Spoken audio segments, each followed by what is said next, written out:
Hi guys, ఎలా ఉన్నారు? మరో ఇంట్రెస్టింగ్ వీడియోతో మీ ముందుకు వచ్చాను. ఈ వీడియో చివరి వరకు చూసి నచ్చితే ఒక లైక్ వేసుకోండి. ఇక వీడియో స్టార్ట్ చేద్దాం. ప్రభాస్, నాగ అశ్విన్ల కల్కి మూవీ నిన్న విడుదల అయ్యింది. అంటే జూన్ 27న రిలీజ్ అయింది. మొదటి షోతోనే ఈ మూవీ సూపర్ హిట్ టాక్ వచ్చింది. దీంతో మొదటి రోజు కలెక్షన్స్ కూడా అదిరిపోయాయని చెప్పవచ్చు. మరోపక్క ఈ సినిమా చూసిన పాన్ ఇండియన్ స్టార్స్ కూడా ప్రశంసల వర్షం కురిపిస్తున్నారు. ఓ ఇంటర్వ్యూలో రాజమౌళి గారు కల్కి మూవీ ఆకాశానికి ఎత్తేసిన సంగతి తెలిసిందే.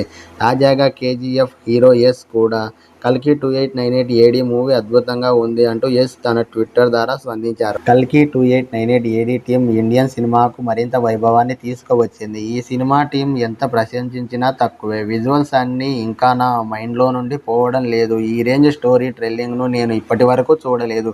అది చాలా క్రియేటివ్గా అనిపించింది. వైజయంతి మూవీ టీం, దర్శకుడు నాగ అశ్విన్లకు విజయానికి, అలాగే అలాంటి గొప్ప ప్రాజెక్టును నిర్మించేందుకు చేసిన గట్స్కి మెచ్చుకోకుండా ఉండలేకపోతున్నాను. ఇలాంటి మరిన్ని పెద్ద ప్రాజెక్టు చేయడానికి మిగిలిన ఫిలిం మేకర్స్ సైతం స్ఫూర్తిని నిలిపేందుకు ఈ చిత్రాన్ని డార్లింగ్ ప్రభాస్, అమితాబ్ బచ్చన్, కమల్ హాసన్, దీపికా పదుకొణెలు ఒకే స్క్రీన్పై చూడటం చాలా ఆనందాన్ని కలిగించింది.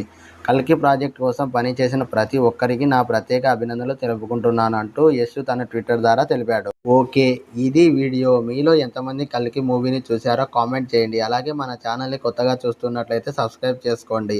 అలాగే పక్కనే ఉన్న బెల్ ఆల్లో పెట్టుకోండి. మరో ఇంట్రెస్టింగ్ వీడియోతో మళ్ళీ కలుసుకుందాం. Thanks for watching. By by.